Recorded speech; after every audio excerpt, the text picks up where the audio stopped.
नमस्कार, आप दिव्य हिमाचल टीवी देख रहे हैं। शाम के 6 बज गए हैं। आज दिन भर की अपडेट हम आपके साथ इस बुलेटिन के जरिए साझा करेंगे। देखिए, मुख्यमंत्री सुखविंदर सिंह सुक्खू थोड़ी देर पहले दिल्ली से शिमला वापस आ गए हैं। कल उनका डोडरा क्वार में कार्यक्रम है, जो पहली बार एक नई शुरुआत मुख्यमंत्री करने जा रहे हैं। गाँव के बीच खुद रहना, लोगों की बात सुननी और उनके अनुभव विस्तार से आगे बात करेंगे कि ये अगले 2 दिन का शेड्यूल क्या है और आने वाले दिनों के लिए कैबिनेट मंत्रियों के लिए भी गाँव में इस तरह के कार्यक्रम करना क्यों ज़रूरी हो जाएगा, लोगों की बात सुनना क्यों ज़रूरी हो जाएगा। लेकिन दीपावली का टाइम आ रहा है, उससे पहले लगातार जो ऑर्डर हैं, अनाउंसमेंट्स हैं, उसको लेकर हो रहा है। आज स्टडी लीव के पहले के ऑर्डर्स में एक करेक्शन हुई है। ये करेक्शन एक सेक्शन ऑफ सोसाइटी के लिए है, सबके लिए नहीं। बाकियों के लिए तो जो कटौती है वो लागू रहेगी। लेकिन जो बदलाव आज हुआ है स्टडी लीव के ऑर्डर में, वो आज आपको बताएंगे। और साथ में डीए को लेकर ऑर्डर हुआ, एचआरटीसी में ओवर टाइम को लेकर नहीं हो पाया। इन दोनों चीज़ों का डिफरेंस है। और राजनाथ सिंह से मुलाकात मुख्यमंत्री ने की है दिल्ली में, और इस मुलाकात की वजह है एक नया नेशनल हाईवे जिसके लिए हिमाचल डिमांड कर रहा है। और ये नेशनल हाईवे कौन है, क्यों इंपॉर्टेंट है और इसके साथ सामरिक महत्व जुड़ने के कारण रक्षा मंत्री तक मुख्यमंत्री को क्यों जाना पड़ा नितिन गडकरी से मुलाकात के बाद भी, ये एक इंपॉर्टेंट अपडेट आज की है। जेओआईटी 939 का रिजल्ट आ गया है। 1.5 लाख के आसपास के आवेदक इसमें थे और बड़े दिनों से ये रिजल्ट का इंतजार कर रहे थे। ये रिजल्ट आज आ गया है, अभी थोड़ी देर पहले। बिजली बोर्ड में कुछ बड़ा अब होने वाला है, क्योंकि पेंशनर्स, इंजीनियर्स, एम्प्लॉयज़, अलग अलग जो ज्वाइंट फ्रंट हैं, वो सभी अब एक तरह से चेतावनी के मोड पे हैं। और आज भी जो कर्मचारी हैं उन्होंने जो एक चेतावनी अपनी दी है, कब से वो शुरुआत करेंगे और हिमाचल में कंप्लीट ब्लैकआउट की चेतावनी क्यों दी जा रही है, ये आज बात करेंगे। मसला जुड़ा है कैबिनेट सब कमेटी की उन सिफारिशों के साथ, जिन सिफारिशों में बिजली बोर्ड में रिस्ट्रक्चरिंग का एक शुरू किया गया है प्रोसेस, और उस प्रोसेस में कर्मचारियों को क्यों ऐसा लग रहा है कि उनके खिलाफ फैसले हो जाएंगे। वाइल्ड फ्लावर हॉल को लेकर हाई कोर्ट से एक ट्विस्ट आया है। अभिषेक मनु सिंह भी जो होटल है उनकी तरफ से, यानी कि राज्य सरकार के अगेंस्ट पेश हुए हैं इस केस में। और उसके बाद आज क्या इसमें नई चीज़ अपडेट आई है वो आज आपको बताएंगे। चयन आयोग का झगड़ा जो कर्मचारियों से रिलेटेड है, ये अधीनस्थ सेवाएं और बाद में जो कर्मचारी चयन आयोग बना हमीरपुर का, जिसको बाद में भंग कर दिया गया था, उस टाइम के ये कर्मचारी हैं जिनको सरप्लस पूल में डाला गया है। वो कोर्ट गए हैं, क्यों गए हैं वो बताएंगे आपको। एचपीयू ने आज एक हेल्पलाइन जारी की है छुट्टी के बाद भी इंफॉर्मेशन लेने के लिए, और कुछ रिजल्ट घोषित किए हैं। 2 नए मेंबर नियुक्त होंगे। ये कौन सा आयोग है जिसमें मेंबर की नियुक्ति होने वाली है, वो आपको बताएंगे, जिसको शिमला से ऊना ट्रांसफर कर दिया गया था, आयोग का हेडक्वार्टर ही। एजुकेशन में प्रमोशन आज हुई है। North zone council standing committee की मीटिंग में चंडीगढ़ में हरियाणा के चीफ सेक्रेटरी की अध्यक्षता में आज ये हुई। इसमें क्या हुआ, केसीसी बैंक ने जो प्रशासनिक शक्तियां हैं उसको वापस लेने का फैसला किया है। ये बैंक में जो एक्टिविटी चल रही थी पिछले कुछ दिनों से, उसको देखते हुए बड़ा महत्वपूर्ण फैसला है, वो भी आज आपको बताएंगे। शिक्षा बोर्ड में क्लाउड सिस्टम लागू होने वाला है। कुछ पैराग्लाइडर हिमाचल में फंस गए थे जिनको हेलीकॉप्टर से रेस्क्यू करना पड़ा है।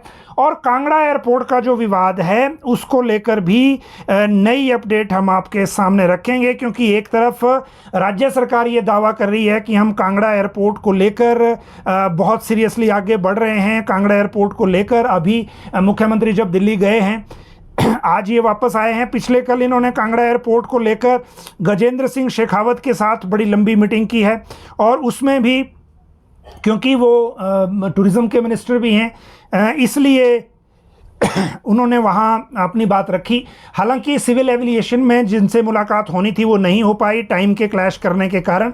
लेकिन कांगड़ा एयरपोर्ट को लेकर आज जो अपडेट आई है वो ये है कि एयरपोर्ट विस्थापित संघर्ष समिति ने इच्छी में बैठक की है। इसमें लोकल एमएलए जो हैं पवन काजल, वो भी शामिल हुए। और संघर्ष समिति के सदस्यों ने कहा कि एयरपोर्ट के विस्तारीकरण के लिए वो 1 इंच ज़मीन भी नहीं देंगे। उनका केस अभी कोर्ट में विचाराधीन है। और अब जो राज्य सरकार के अधिकारी हैं वो खाते में पैसे डालने की बात कर रहे हैं, जो उन्हें ठीक नहीं लग रहा। ना वो पैसे लेंगे ना ज़मीन देंगे। और विधायक पवन काजल ने भी संघर्ष समिति का पूरा समर्थन किया है और ये भी कहा है कि जो ग्रामीणों की रोष रैली भी उसके बाद निकाली है। उसके बाद आगे क्या अपडेट इसमें आएगी वो तो आने वाला समय बताएगा, क्योंकि राज्य सरकार ने अभी जो 32 करोड़ जारी कर दिए थे पहले चरण में जो लैंड एक्विजिशन होनी थी उसको लेकर, और आगे जिस तरह से चीज़ें आगे बढ़ेंगी उसकी अपडेट हम आपको उसी तरह से देंगे। जहां तक बात है पैराग्लाइडर्स के फंसने की, तो कुल्लू के मनाली विधानसभा क्षेत्र के में फोजल की पहाड़ियों पर 3 विदेशी जो सैलानी थे जो पैराग्लाइडिंग कर रहे थे वो फंस गए थे। इसमें से 1-2 तो पेड़ पे लटके हुए थे और इनको रेस्क्यू किया गया है हेलीकॉप्टर के माध्यम से और फिर एम्बुलेंस के माध्यम से इनको ढालपुर लाया गया। डॉक्टरों ने जांच की है। ये यूके और न्यूजीलैंड के हैं रहने वाले, और ये जो हैं यूके, न्यूजीलैंड और ऑस्ट्रेलिया तीनों अलग अलग हैं। और बीड़ बिलिंग्स की से इन्होंने पैराग्लाइडिंग की उड़ान भरी थी, उसके बाद ये रास्ता भटक गए और फिर कुल्लू के फोजल की बर्फीली पहाड़ियों में जाके फंस गए। फिर इन्होंने अपने साथियों से संपर्क किया, क्योंकि आजकल जो ऑपरेटर्स हैं वो उस तरह से काम करते हैं। फॉर्चुनेटली इनको बचा लिया गया है हेलीकॉप्टर के माध्यम से। अब बात करते हैं स्कूल शिक्षा बोर्ड। धर्मशाला में क्लाउड सिस्टम लागू हो रहा है और इस सिस्टम के लागू होने के कारण जो एक आईटी सेंटर है वो डेवलप हो जाएगा। फिर जो इस आईटी सेंटर के माध्यम से कई तरह की सिस्टम, कंप्यूटर, सॉफ्टवेयर और बाकी सारे ऐप्स जो हैं वो चलाने में जो सेफ्टी थोड़ी हो जाएगी और ये सिस्टम पूरी तरह से स्ट्रांग हो जाएगा। कांगड़ा के जो डीसी हैं, क्योंकि स्कूल शिक्षा बोर्ड का चेयरमैन का कार्यभार भी इनके पास है, हेमराज बैरवा के पास, इन्होंने जो आईटी केंद्र और जो बोर्ड की महिला कर्मचारी हैं उनके लिए क्रैच का भी वहां आज शुभारंभ किया है एजुकेशन बोर्ड में। अब बात करते हैं जो केसीसी बैंक का एक फैसला है। देखिए, इस तरह के फैसले सामान्य तौर पे नहीं होते, लेकिन बीओडी की मीटिंग में जो अभी कुलदीप पठानिया जो वहाँ चेयरमैन हैं, उनकी अध्यक्षता में ये बीओडी की मीटिंग हुई थी। इसमें 2 जो जनरल मैनेजर्स हैं उन पर कुछ आरोप लगे थे पास्ट हिस्ट्री को देखते हुए, क्योंकि भर्तियों के मामले में जब एफआईआर हुई थी तब भी इनको आरोपी बनाया गया था, इनमें से एक को शायद। और इस जो डिसीजन हुआ था बीओडी में, उस बीओडी में ये डिसीजन हुआ था कि 2 जनरल मैनेजर्स सतवीर मिन्हास और अमित गुप्ता, इनकी जो फाइनेंशियल पावर्स हैं, एडमिनिस्ट्रेटिव पावर्स हैं, इनको विड्रॉ कर लिया जाए। इसके बाद ये आरसीएस को आया मामला और आरसीएस ने इसकी अप्रूवल दे दी। अप्रूवल देने के बाद आज जो इनके एमडी हैं आदित्य नेगी आईएएस, इन्होंने ये ऑर्डर जारी कर दिया है और इनको ऑर्डर जारी कर दिया है। सतवीर मनहास जनरल मैनेजर, इनका विड्रॉ कर ली है एडमिनिस्ट्रेटिव पावर्स, और ये पोस्टेड हालांकि हेड ऑफिस में ही रहेंगे। और जो अमित गुप्ता हैं इनकी भी पावर्स विड्रॉ कर ली है और ये पोस्टेड धर्मशाला में ही रहेंगे और कुल्लू की जोन की रिकवरी देखेंगे। इस तरह से कोई ऑर्डर इसमें किया है। तो ये डिसीज़न जो हुआ है ये बीओडी की जो फैसले हैं उसके बाद लिया गया है। अब बात करते हैं north zone council standing committee की मीटिंग की, जो आज चंडीगढ़ में हुई। और इस मीटिंग को की अध्यक्षता करनी है, नॉर्थ जोन काउंसिल मीटिंग की अध्यक्षता करनी है अमित शाह ने, केंद्रीय गृह मंत्री ने। वो मीटिंग बाद में होगी। पहले ही एक बार तय हुई थी, लेकिन हरियाणा में इलेक्शन थे, क्योंकि इस बार होस्ट स्टेट हरियाणा है और वो उसके बाद टालनी पड़ी थी। अब नए सिरे से ये मीटिंग हुई है स्टैंडिंग काउंसिल की, जिसमें चीफ सेक्रेटरीज जाते हैं। आज की मीटिंग में हमारे 4 लोग गए थे। चीफ सेक्रेटरी थे, उनके साथ सेक्रेटरी फाइनेंस जो हैं देवेश कुमार थे, फिर सोशल जस्टिस के सेक्रेटरी आशीष सिंह थे और मत्स्य विभाग के डायरेक्टर जो हैं विवेक चंदेल वो थे। आज की मीटिंग, क्योंकि एजेंडा सेट होना है अगली मीटिंग के लिए, तो जो हिमाचल से रिलेटेड मसले हैं पड़ोसी राज्यों के साथ वो इस मीटिंग में डिस्कस हुए हैं, ताकि केंद्रीय गृह मंत्री के साथ जो बैठक होगी उसके लिए जो एजेंडाज हैं वो फाइनल किए जा सकें। आगे जैसे जैसे चीज़ें सामने आएंगी तो फिर उस पर उस तरह से ही आगे बात करेंगे। अब अगली बात है वो है जो एजुकेशन में प्रमोशन की, और एजुकेशन में प्रमोशन के साथ दूसरी बात करेंगे 2 नए मेंबर्स की अपॉइंटमेंट की।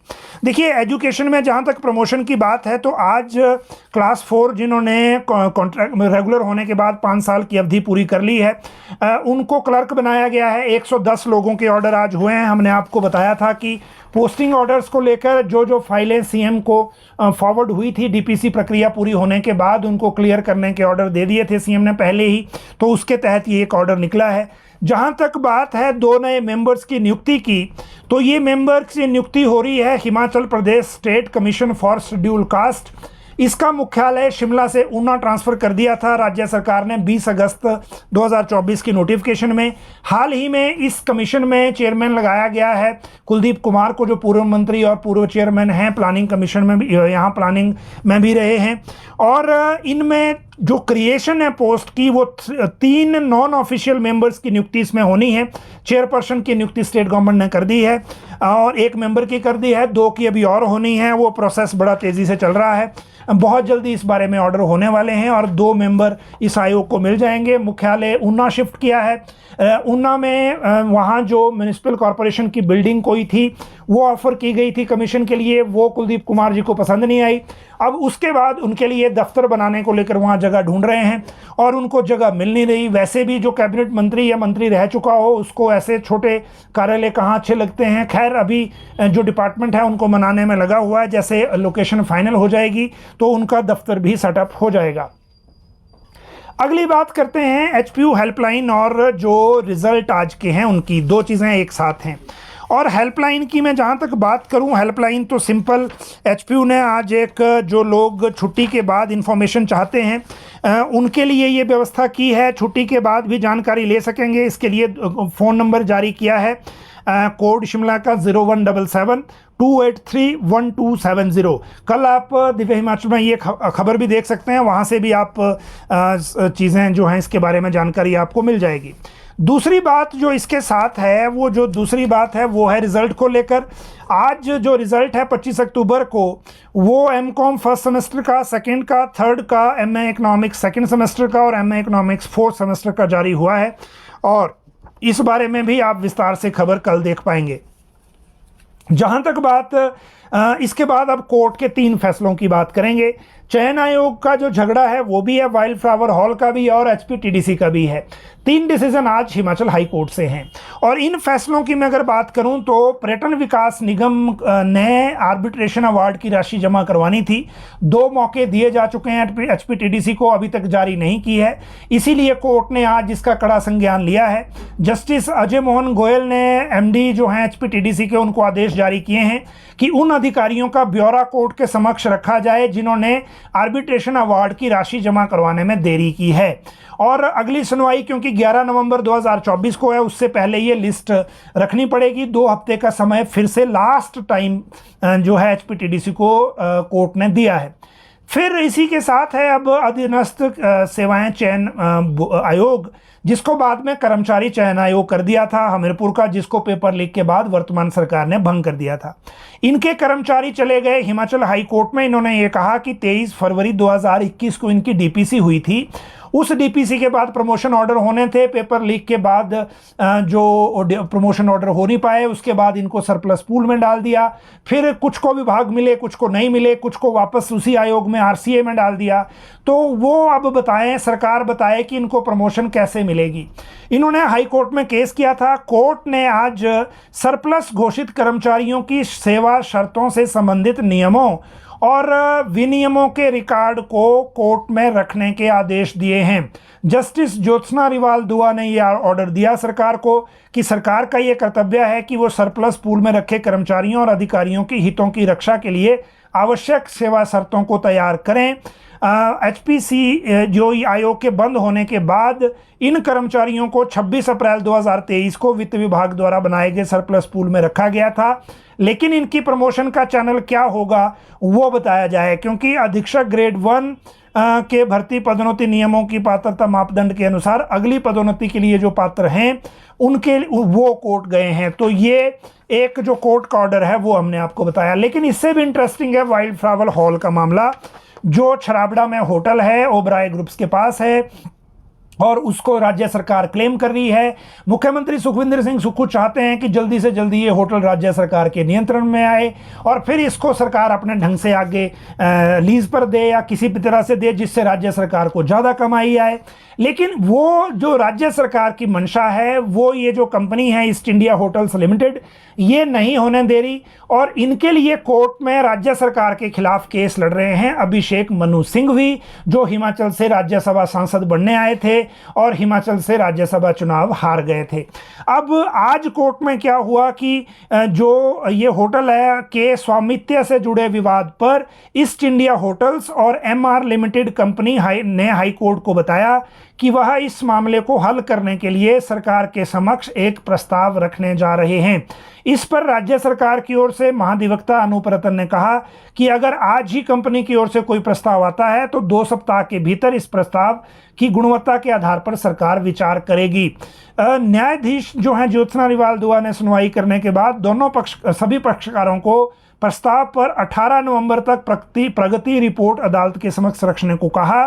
और वाइल्ड फ्लावर हॉल की ओर से अभिषेक मनु सिंघवी ने वीडियो कॉन्फ्रेंसिंग के जरिए पैरवी की है। ये पूरा मामला अभी है। अब देखिए सरकार को होटल मिलता है कि नहीं वो अलग बात है, क्योंकि कंपनी ने अगर अभिषेक मनु सिंघवी को हाई कोर्ट में लाया है तो वो भी किसी लक्ष्य के तहत लाया होगा। तो आने वाले दिनों में ये केस भी इंटरेस्टिंग होने वाला है। अगली बात करते हैं बिजली बोर्ड के कर्मचारी क्यों भड़के हुए हैं। देखिए बिजली बोर्ड को लेकर अलग अलग अपडेट आज सामने आई है और ये अपडेट इतनी सिंपल नहीं है जितनी हम अब समझ रहे हैं, क्योंकि 3 तरह के जो एसोसिएशन हैं वो अलग अलग तरह से इस सारे चीज़ों के बीच में सामने आ गई है। देखिए एक राज्य सरकार ने सब कमेटी बनाई बिजली बोर्ड को लेकर। मुख्यमंत्री खुद कह रहे हैं कि बिजली बोर्ड राज्य सरकार के लिए एक बड़ी समस्या बनने वाला है और जितना वो क्लेम कर रहे हैं सब्सिडी उतने पैसे राज्य सरकार के पास एनुअली देने को है नहीं। इसीलिए cabinet sub committee Rajesh Dharmani की अध्यक्षता में बनाई गई। धर्माणी जी ने जो सिफारिशें दी हैं या अभी रिपोर्ट फाइनल पता नहीं सबमिट करनी है कि नहीं, लेकिन उन्होंने मीडिया में बहुत कुछ पहले ही कह दिया। और उसके बाद जो कुछ पोस्टें हैं ड्राइवरों से रिलेटेड उस पर फैसले भी हो गए। अब बिजली बोर्ड के हर कर्मचारी से लेकर पेंशनर तक में ये डर हो गया है कि कैबिनेट सब कमेटी पता नहीं क्या करने जा रही है और बिजली बोर्ड का इससे नुकसान हो जाएगा। इसी कारण आज 9 नवंबर को मंडी में रणनीति बनाएंगे बिजली बोर्ड के पेंशनर और इसके लिए जो फोरम है उसने राज्य कार्यकारिणी की बैठक बुलाई। इसमें बोर्ड के कर्मचारी और अभियंताओं का ज्वाइंट फ्रंट है जो संघर्ष पर उतरा हुआ है। ये एक पक्ष है। दूसरे पक्ष में अगर आपको बात करूं तो दूसरा जो पक्ष है, ये जो पक्ष है इसमें जो इनके महासचिव हैं केंद्रीय कार्यकारिणी के चंद्र सिंह मंडियाल, ये इससे पहले भी बड़े एजिटेशन लीड कर चुके हैं। इन्होंने बिजली बोर्ड में 51 इंजीनियरों के पद समाप्त किए जाने पर जो है वो रोष जताया है और 81 चालकों की सेवाएं खत्म करने की निंदा की है। दूसरा जो अब है वो है राज्य बिजली बोर्ड कर्मचारी यूनियन, जिसके पूर्व अध्यक्ष कुलदीप सिंह खरवाड़ा हैं। इन्होंने भी जो कैबिनेट सब कमेटी है उसके गठन को ही गलत बताया है और ये कहा है कि ये कैबिनेट सब कमेटी बोर्ड को बर्बाद करने पे तुली हुई है, इसीलिए इसकी जो सिफारिशें हैं वो लागू ना की जाएं। और खरवाड़ा ने मुख्यमंत्री सुक्खू से आग्रह किया है कि कैबिनेट सब कमेटी के निर्णय को वापस लें, बोर्ड को विघटित करने की दिशा में आगे बढ़ने से रोका जाए, अदरवाइज इसका नुकसान होगा। ये 2 पक्ष मैंने आपको बता दिए। अब इसमें तीसरा पक्ष जो है वो भी इम्पोर्टेंट है और जो तीसरा पक्ष है वो पक्ष है जो बिजली बोर्ड कर्मचारियों की संघर्ष समिति है ज्वाइंट फ्रंट के तौर पर। आज बिजली बोर्ड के मुख्यालय में ज्वाइंट फ्रंट ने बैठक की। 28 अक्टूबर को पूरे प्रदेश में धरना देने का फैसला किया गया और ये भी कहा गया कि अगर उनकी बात को नहीं सुना गया, कैबिनेट सब कमेटी के फैसलों जो डिसीजन है, सिफारिश है, उसको ना रोका गया तो पूरे प्रदेश में ब्लैकआउट किया जाएगा। ये इन्होंने आज कहा है और इसके लिए जो हीरालाल वर्मा और ये जो सारे लोग हैं ये आज बैठक में थे, इन्होंने संबोधित भी किया। और ओपीएस की मांग तो खैर सेकेंडरी अब हो गई है, लेकिन जो पोस्ट ख़त्म की जा रही हैं उससे रिलेटेड आज की अपडेट सारी है। तो बिजली बोर्ड में आने वाले दिनों में कुछ चीज़ें और भी हो सकती हैं, इसीलिए लगातार नज़र सरकार को भी बनाए रखनी होगी और बाकी जो चीज़ें हैं वो भी उसी तरह से इसमें देखनी होगी। अब बात करते हैं इसके बाद अगली जीओए IT 939 के रिज़ल्ट की। देखिए, इस रिज़ल्ट का इंतज़ार बड़े लोगों को था, क्योंकि जो कैबिनेट सब कमेटी से निकलने के बाद ये चीज़ें हुई थी। पोस्ट कोड 939, 291 पद इसमें थे। हालांकि 291 पद थे, इसमें से 4 वापस ले लिए गए थे केस की वजह से। 291 पे ये आया है। और परीक्षा में 1,29,000 के आसपास बैठे थे, इसमें आवेदन हुए थे। और जो प्रवेश दिया गया था टेस्ट के लिए वो 1,18,175 को दिया गया था। 24 अप्रैल 2022 को टेस्ट हुआ। 2 साल बाद ये देखिए रिजल्ट निकला। और जो अब जाके ये रिजल्ट आपके सामने आया है। जहां तक बात बाकी 5 पोस्ट कोड की है, जो 4 FIR में और 5वां अंडर इन्वेस्टिगेशन है स्टेनोटाइपिस्ट, उसको लेकर अलग अलग जानकारी लोग व्हाट्सएप के ज़रिए या कमेंट्स के ज़रिए मांगते रहते हैं। लेकिन अभी कैबिनेट सब कमेटी की सिफारिशें आगे नहीं गई हैं। मैंने आपको पहले ही बताया था कि कोई नया विभाग कोई नई बात उसमें लिखने को तैयार नहीं है। तो ऐसे में 2 रास्ते हैं कैबिनेट सब कमेटी के पास। एक रास्ता तो ये है कि उनकी सिफारिशों और जो ऑफिसर्स कमेटी है उसके अनुसार ये लिख दें कि ये रिजल्ट घोषित नहीं किए जा सकते और इनको रद्द कर दिया जाए। लेकिन अगर ऐसा कैबिनेट सब कमेटी लिख देगी तो फिर कैबिनेट के लिए भी फैसला लेने में बंदिशें हो जाएंगी। और जिस तरह से कैबिनेट सब कमेटी की बैठक में अधिकारियों ने जो चौटाला के केस का जिक्र किया है और हरियाणा का और इधर उधर का, तो उसको देखते हुए बेटर कैबिनेट सब कमेटी के लिए दूसरा ऑप्शन बेटर है, जिस ऑप्शन के तहत अंतिम फैसला लेने के लिए फुल कैबिनेट को ही केस रेफर कर दिया जाए बिना किसी सिफारिश के। तो अब कौन सा रूट कैबिनेट सब कमेटी लेगी वो पता चलेगा, और मुझे लगता है ये दीपावली के बाद ही अब होगा, इससे पहले ये पॉसिबल है नहीं। जहाँ तक बात इसके बाद राजनाथ सिंह से मुख्यमंत्री क्यों मिले, ये बड़ी इंपॉर्टेंट आज की बात है। और ये इसलिए इम्पॉर्टेंट है क्योंकि हिमाचल सरकार एक नया नेशनल हाईवे मांग रही है भारत सरकार से। प्रधानमंत्री नरेंद्र मोदी ने नया नेशनल हाईवे 4 लेन अनाउंस करने के लिए अभी रोक लगा रखी है मिनिस्ट्री को। तो नितिन गडकरी भी जहां जा रहे हैं वो भी कुछ अनाउंस नहीं कर पा रहे। लेकिन हिमाचल सरकार ने तरीका बदला है इससे, और तरीका इसलिए बदला है क्योंकि एक नई सड़क, ये सड़क जो है इसका नाम है घटासनी। मैं बात कर रहा हूँ पठानकोट मंडी नेशनल हाईवे 20 जो है, उसमें जोगिंदरनगर से आगे घटासनी पॉइंट आता है। और जो लोग इस रोड पे सफ़र करते हैं उनको पता है कि मंडी से घटासनी तक चढ़ाई है और घटासनी से फिर कांगड़ा बैजनाथ तक फिर उतराई आती है। एक पॉइंट ऐसा है ये, यहीं से ही एक सड़क जाती है बरोट को, और इसी सड़क पे आगे 20 किलोमीटर जाके फिर ये मुड़ जाएगी सिला की तरफ, फिर बधानी, फिर भुभुजोत में टनल बनेगी और वो टनल ओपन होगी कुल्लू की तरफ को। तो ये घटासनी से लेकर कुल्लू के लिए एक अल्टरनेट नेशनल हाईवे हिमाचल सरकार मांग रही है। इसके कारण घटासनी से मंडी और मंडी से कुल्लू का जो स्ट्रेच है वो माइनस हो जाएगा और 60 किलोमीटर 2 घंटे का सफ़र बचेगा। इसीलिए जो नितिन गडकरी से ये डिमांड की गई थी, नितिन गडकरी की मिनिस्ट्री ने ये कहा है क्योंकि नया NH घोषित करने पर रोक है अभी, तो इसीलिए अगर इसमें डिफेंस से भी कोई पर्सपेक्टिव आ जाए तो हमें इसको अप्रूव करने में मदद मिलेगी।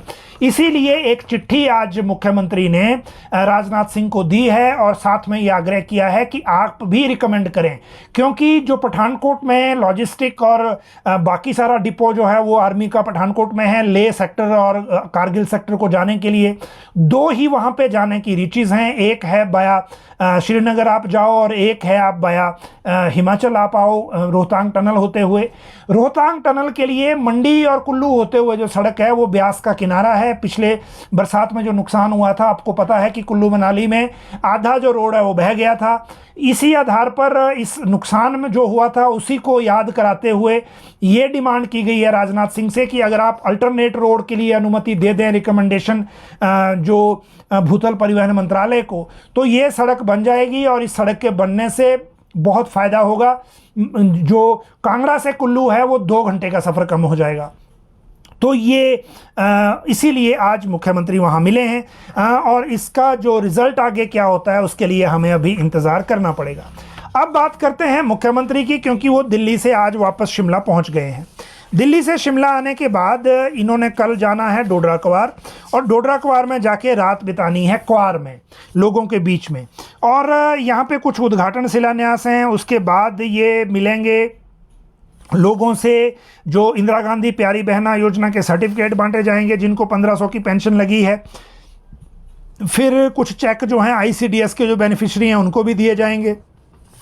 उसके बाद रात को रुकेंगे ये कवार में, IPH इंस्पेक्शन हट है कवार में, वहाँ पे रुकेंगे रात को। यहाँ डिनर करेंगे लोकल लोगों के साथ, लोकल रेजिडेंट्स के साथ। और फिर अगले दिन इन्होंने क्वार से आना है धर्मपुर, सीधा सोलन का धर्मपुर, जहाँ पाइन ग्रोव स्कूल में इन्होंने टाइम दे रखा है। एनुअल सेलिब्रेशन फंक्शन है ये स्कूल का, उसमें जाएंगे। और उसके बाद कसौली आएंगे वापस, और कसौली में रुकेंगे रात को। ये उनका परसों का कार्यक्रम फिर उस तरह का है।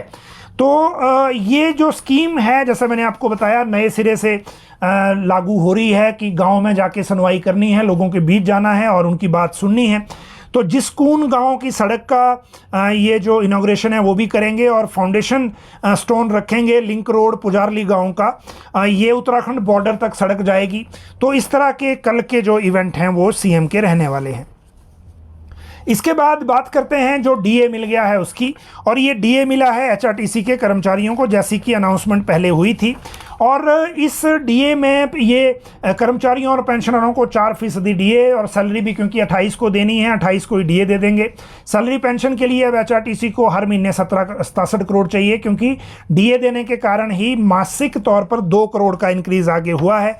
हालांकि जो MD हैं रोहन चंद ठाकुर, उन्होंने बताया कि जो DA के साथ सैलरी पेंशन तो हो जाएगी 28 को, लेकिन जो नाइट ओवर टाइम है उसके लिए और पैसा मांगा गया है। इसके लिए जब तक पैसा नहीं आता तब तक थोड़ा इंतज़ार करना होगा। जहाँ तक बात स्टडी लीव की है, तो स्टडी लीव को लेकर एक ऑर्डर राज्य सरकार ने अपना अमेंड किया है। और ये जो ऑर्डर अमेंड किया है ये सिर्फ और सिर्फ डॉक्टरों को लेकर अमेंड हुआ है। और डॉक्टरों को लेकर भी इसलिए अमेंड हुआ है क्योंकि जो स्टडी लीव थी सरकारी कर्मचारियों की या अधिकारियों की, उसमें एक सरकार ने अमेंडमेंट कर दी थी कि अगर स्टडी लीव जाना है तो जो सैलरी मिलती है वो 40% हो जाएगी। लेकिन जो अभी IGMC गए थे मुख्यमंत्री, उस दौरान सेमडिकॉट और जो प्रिंसिपल और सब मिले थे IGMC में, और इस मुलाकात में इन्होंने अपना ज्ञापन दिया था कि अगर स्टडी लीव में आपने अगर इसमें भी 40% लगाना है तो फिर रिसर्च कैसे होगी मेडिकल के सेक्टर में। तो उसके बाद आज ये अनाउंसमेंट मुख्यमंत्री सुखविंदर सिंह सुक्खू की तरफ से की गई है कि डॉक्टरों को जो स्टडी लीव है आगे, उसमें 40% वेतन की शर्त को हटा दिया गया है। और इससे PG कोर्स पर जाने वाले डॉक्टरों को पूरा वेतन मिलेगा, उनकी पढ़ाई को ऑन ड्यूटी माना जाएगा। तो ये दिवाली से ठीक पहले एक अच्छा डिसीजन मेडिकल ऑफिसर एसोसिएशन के लिए भी हो गया है। उन्होंने इसका धन्यवाद किया है मुख्यमंत्री का। और इनके जो सेमडिकॉट के लोग हैं उन्होंने भी, उनके जो अध्यक्ष हैं डॉक्टर बलबीर वर्मा IGMC में, उन्होंने भी, और जो मेडिकल ऑफिसर एसोसिएशन के हैं डॉक्टर राजेश, इन्होंने भी इस फैसले के लिए सरकार और मुख्यमंत्री का धन्यवाद किया है। तो ये आज के कुछ बड़े जो मामले थे वो हमने आपके साथ साझा किए। जहाँ तक दीपावली आगे आ रही है, अभी अगर मैं हिमाचल की बात करूँ तो आज की खबर ये है कि हमारे यहाँ जो कई शहरों में एयर क्वालिटी के कारण पटाखों पे बैन भी होता है। हिमाचल के किसी शहर में पटाखे चलाने पर बैन नहीं है, प्रतिबंध नहीं है। हालांकि ग्रीन पटाखे ही इस्तेमाल करें, जो टाइमिंग दी गई हो वहाँ का उसी टाइमिंग को फॉलो करें, और जो चिन्हित स्थान घोषित किए गए हैं बिक्री के लिए उन्हीं स्थलों का इस्तेमाल करें। ये दीपावली को लेकर जो कुछ अपडेट अभी तक हमारे सामने है। आगे अभी क्योंकि 2-3 दिन आगे फैसलों के हैं, राज्य सरकार में भी कुछ निर्णय होने वाले हैं, तो जो भी नई बात हमारे सामने आएगी वो आपको बताएंगे। आप सब लोग लाइव जुड़े, बहुत बहुत शुक्रिया।